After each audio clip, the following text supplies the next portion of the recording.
welcome to our election campaign trail interviews, and we are in Mumbai where the polling is slated to be on April 29th. I am with one of the very special guests, Priya Dutt, who's been a former MP of Mumbai North Central. Welcome on Rajya Sabha television. Thank you so much. Thank you. My first question to you, Priya, is that your comeback into politics was really a surprise, because still 3 months ago you said that you were not made for politics. You were supposed to give more time to the family.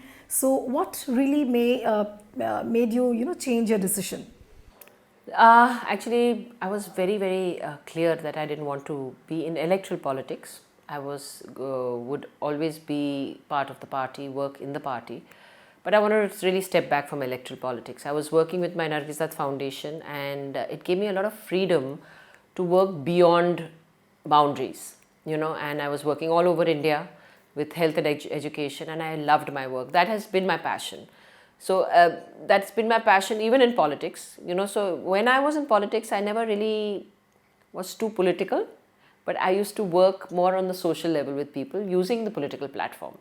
So I guess that is how I am. And but this time, working with Nargis Dutt Foundation, giving that much time, I was traveling a lot for that. And it gave me a great balance with my family, which I think was one of the most important things for me. My kids being 11 and 13 now, crucial age. And I said, now this is the perfect time to kind of step back and really focus on something else.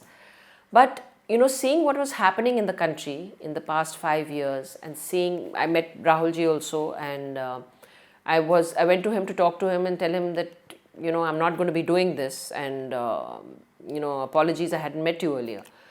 And he just told me one thing, and it was very nice because he understood where I was coming from. And he said, Priya, but we all are fighting, not for ourselves and not for a party or not for anything, but we are fighting really for the country. And that really made me think, because in these 5 years, I was wearing blinkers. I was wearing blinkers because I didn't want to see too much, because everywhere was such negativity. And I realized that I can't be wearing blinkers for long. I have to somewhere, come out there, and every like-minded person who believes in our democracy, who believes in this. So basically it was Rahul Gandhi who changed your opinion about coming back? No, or was it his pressure? How not do you at all, define not it? at all. He never pressurized me. I think he was very supportive in what I was saying. And we were in the matter of conversation, it was a matter of conversation, and that got me thinking. Okay. Not that I wasn't thinking about it before, but I kept fighting it. And of course, I also realized that if my father was in this position, what would he have done? And a man who's always fought for secularism and national integration and everything, I said, people like us, like-minded people, have to do something to fight this. And if this is my way, and if I'm getting this opportunity to fight in this way, I'll take it. And that is the reason I took this But Priya, how difficult is it for you to go back and mingle with the people? Because 5 years, you've lost touch with the ground, you lost touch with the people. No. How difficult is it? I haven't lost touch with the people. My office was always open. People kept coming to my office, not for political reasons this time, but for the Nargis Dutt Foundation. They needed something in a hospital, they needed something for their children, because we work on health and education. We are supporting nearly 200 to 300 girls in scholarships, all from here, but we've gone beyond the boundaries of our constituency, where health is concerned. I work very closely with cancer. So people, come to my office for help, not only from Mumbai, they come from all over India. So I have not lost. In fact, I think I've become more in touch with people with need. I think that's the difference. And so it's very easy for me to just go back and, reconnect with the people, really. But how do you think is this election of 2019 different from how you saw it in 2014? What is the main difference you feel? 2014 was a wave. 2014 was a propaganda which was fabulous. A packaging which was great. It was the marketing which was wonderful, which we couldn't even compete with. And it was just one man who was sold through that marketing process. This was the first time the country saw just one face. It was like a presidential election. People, I think, expected then Congress party also to project that one face. But we have never done it. We have never done it. And I don't think we will do it. Because it's an internal process when you're electing your Prime Minister. But so I think many things were different in 2014. This time, it's different in the way is that people in these 5 years have realized that there was a lot of marketing, there was a lot of packaging done to something which really didn't happen, didn't see the light of day in these 5 years. But give me 2-3 reasons why people would vote for Congress with the kind of promises which are being made by the BJP. You go down to the villages, they'll say they've got a gas cylinder, they've got houses, they've got electricity connections. So how does Congress convince the people to vote? See, I'll tell you one thing. When you see it on ground, whatever they promised, they haven't delivered. When you look at, they promised 2 crore jobs. What do people want today? They want progress. They want to see their lives improve.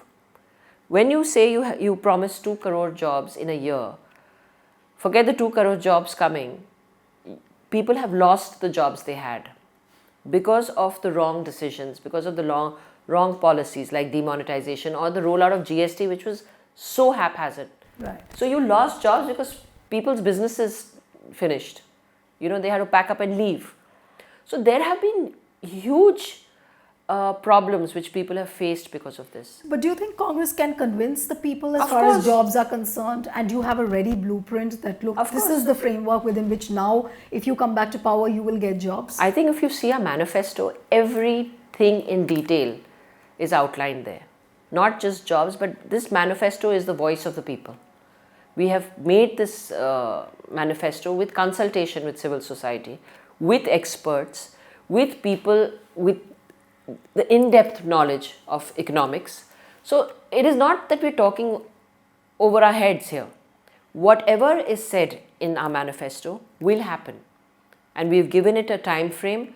We've not said that the moment we come into power in the next 1 year this will happen. We've broken it up. We've said that by 2022 this will happen. Within this 5 years, it'll impact so many people. So I think it's a very clear blueprint, unlike what BJP had given. They spoke generalizing statements. But talking specifically about your constituency, there are Yes. stark differences. You Yes. have high-rises, you have bungalows, you have slums at the same time. So when you talk about inclusive development, when you talk about uniform development, what is the roadmap which you will follow to bridge this divide? See, in my constituency, like you very rightly said, very diverse. I have nearly 60% slums, or maybe a little more than 60%. So, of course, my most important issue will be for development of these slums. Bring these people out of poverty. And the only way we can do it is through housing. And that is something which is the biggest issue here. We have slums on various different kinds of land. You have the central government land, which we can't do anything about till the time a national policy is implemented for rehabilitation of people on central government land. That's a process which had begun during my time. We had taken up the proposal with our Prime Minister Manmohan Singh ji. And but unfortunately, nothing progressed because we lost the election. So that is something which I will pursue. We are looking at SRA projects, the slum rehabilitation projects, which I feel needs to be relooked at. And for people to come out of poverty, we need to ensure jobs, we need to ensure housing and rehabilitation of these people. But when BJP says that they are banking, specifically in Mumbai, they're banking on the infrastructure development. So the BJP says that it has worked on infrastructure development. Parties like Congress say that they will encash upon, the people's sentiments because they have been relocated somewhere else, Yes. and probably they've not got the facilities. So don't you think that the party, any party which is there in power, needs to be given a certain amount of time so that, they can relocate people, they can rehabilitate them? Yes, go ahead. Very good question, because I would really love to come here and say that most redevelopment projects, or development projects, infrastructure projects that have happened in Mumbai have happened in our tenure. In UPA 1 and 2, especially in UPA 2, all the infrastructure projects. You look at the airport, the new airport, you look at the Sahar elevated road, Milan flyover, the SCLR, the C-Link, the metros were initiated during our time. All this has happened during our time, and there has been it's given a very humane face, because everyone who was there was rehabilitated. They were not picked up and thrown out or given notices and told to just leave because a flyover was coming there. Our focus was very clear. First, look at rehabilitation, and then look at development. And I think we achieved that, and we achieved that beautifully. So there is no question about if or. Okay. So for you, rehabilitation of the people is the most important issue. It is the most important. We are human beings we are talking about. We are not talking about infrastructure, or we're not talking about something which you can just knock down and say throw it away. This is human beings we're talking about. And I think our focus is very clear. And we've done it, we've achieved it. So why shouldn't we continue with infrastructure development like that? Even with the metro, we wanted the metro for linking road to go underground. We had already put in the proposal to our CM, Prithviraj Chavan, showed him the entire feasibility study. He had agreed, he had passed an order which didn't see the light of day because of the elections. And the moment this government came in, they scrapped that and made it overhead. Now, if you see that road and you see this whole thing being built there, it's going to cause a lot of problems for all the citizens living there. But nobody's listening to the voice of the citizens. Nobody has even addressed them. So I see, for us, it was very clear that whatever work we do, we work in partnership with the citizens. Because after all, even an infrastructure project which we are making for them. Correct? Right. But when you go to the people, like you said, 60% of the area in your constituency is of the slum dwellers. Yeah. Now, you have a lot of central government schemes, subsidies being given to the people. Can you really throw up a credible counter narrative at this point of time? Because there are a whole lot of issues, centrally government schemes which are being delivered to the people. Along with that, there is a narrative of nationalism also which is playing out. No, what are the schemes? I really want to understand what are the schemes that are being delivered to the people, because I don't see it on ground at all. I don't see a single thing. You're talking about Ujjwala scheme. Okay, today the gas cylinder rates have gone up to 950 to 1100. How is it affecting people? You talk about Swachh Bharat Abhiyan, where toilets should be there at every place. There are no toilets. But the area, your sitting MP, Poonam Mahajan, the BJP MP, she's known as a toilet MP. And I read that she has built 1480 toilets. That is incredible, because that's a toilet a day. Okay? And if you're talking about each toilet costing 25,000 or 30,000, then her entire MP lad funds are over. But only on 1400 toilets, which I can't see anywhere. But as what the perception is made out, she seemed to be a very well-performing MP. So how do you rate her? See, I'm not here to comment on anyone's performance, really. I am telling you what I see on ground. I'm telling you what is there on paper. And that's all I can say, really. Because but if you look at her performance, it says that her attendance in Parliament has been 80%, debate participation 64%. Then she's spent 91% of her MP lad fund in various streams, whereas the national average is just 89. So I don't believe the national average is 89. Maybe in their government it was 89. When I was member of Parliament, it was 100%. Okay. It was 100%. But Poonam Mahajan has used 91% of her MP lad which fund. is very good. I think, and every MP must use all their funds and should be used judiciously. It's not about just using the funds. It's where you are impacting people with your funds. That way you can use all my funds to build one garden. But that is I really don't want to get into an ugly comparison between I don't you want to either. and Poonam Yeah, Mahajan. no, I don't want to. But there's one similarity which both of you share is that both of you come from political families. Your father was also in politics. Her father was also in politics. So if I could ask you that a little uncomfortable question, that what is Priya Dutt's USP if you have to be called a clutter breaker of sorts? First of all, my father was not a politician.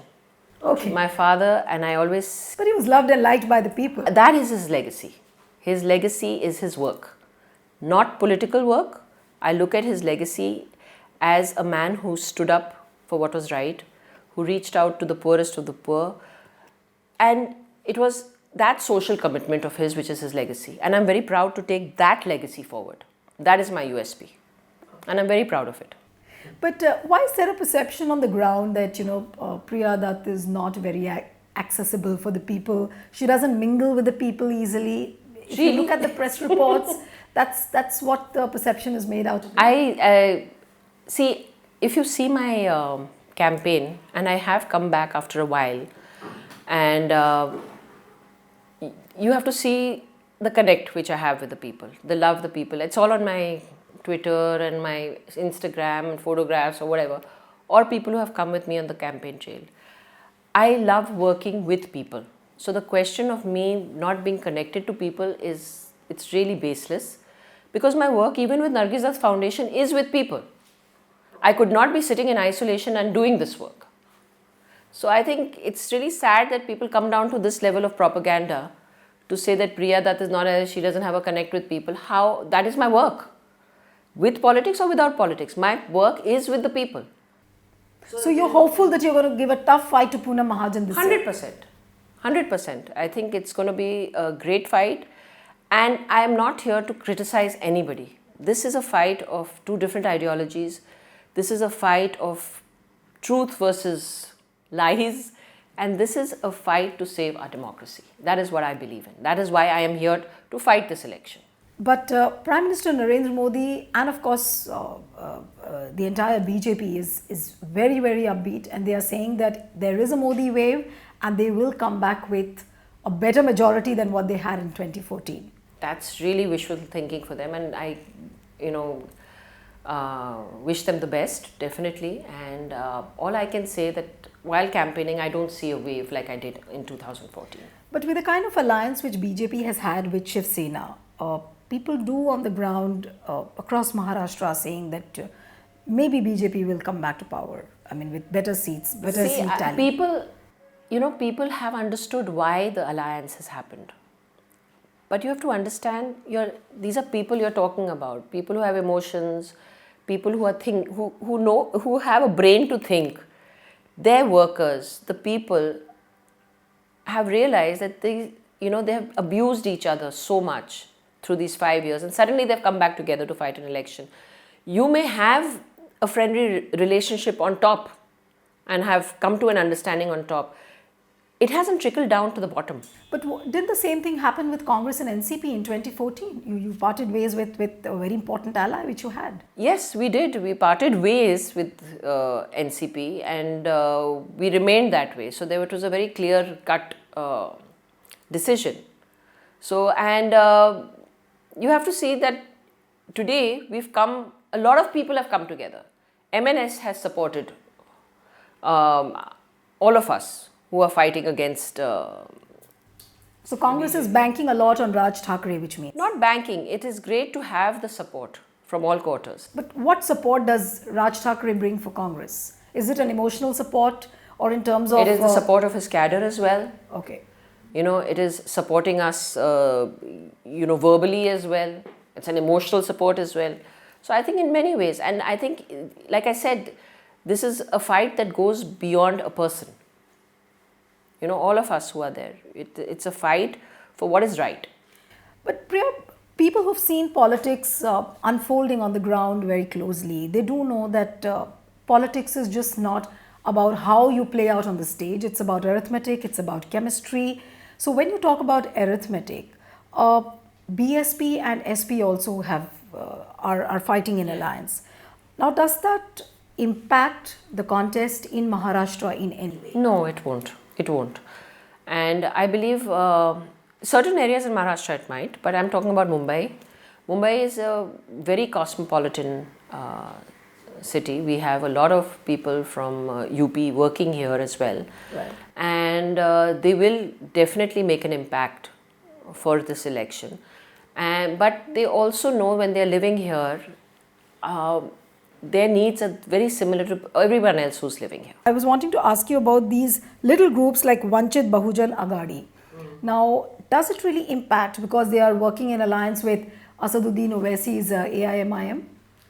You know, all these groups which really come out of the blue and they claim that they are fighting for the same thing we are fighting for. They claim that. I believe that is very untrue, and people do realize that because, you know, they coming into the fray will benefit BJP directly. It's simple math, as you said, where everybody can see. You know, they don't realize that people, they underestimate our voters, I feel. They underestimate, you know, that they feel that they have no brain or they can't think, and whatever you tell them, they do. But people are very smart. People know, they've seen what has happened from 2014 to 2019. And I think this time they will vote very sensibly. They will, and I'm going and speaking to people in very small gatherings, and it's more interactive. I'm listening to them, I'm talking to them, I'm explaining to them. And what feedback I get, I'm giving you, where they feel that such parties will not impact their voting pattern. But parties do, the citizens do vote according to the perception of the party, and talking specifically about Mumbai Congress. We saw that Mumbai Congress is also going through, you know, a balkanization. We see a Sanjay Nirupam camp and a Milind Deora camp. Now, not anymore, not anymore. I think there was a time where there was a bit of discontent. And I think I look at it in a very positive manner because Milind Deora did come out and tweet openly. Yes, that we are able to raise our voices of dissent. You know, ours is a democratic setup where we can go and tell our leaders we don't like something, or we like something, or we expect something from them. You know, we are not running scared from anything. So yes, Milind Deora very openly tweeted. Maybe there were people who were not satisfied with Sanjay Nirupam. They took it up with the centre.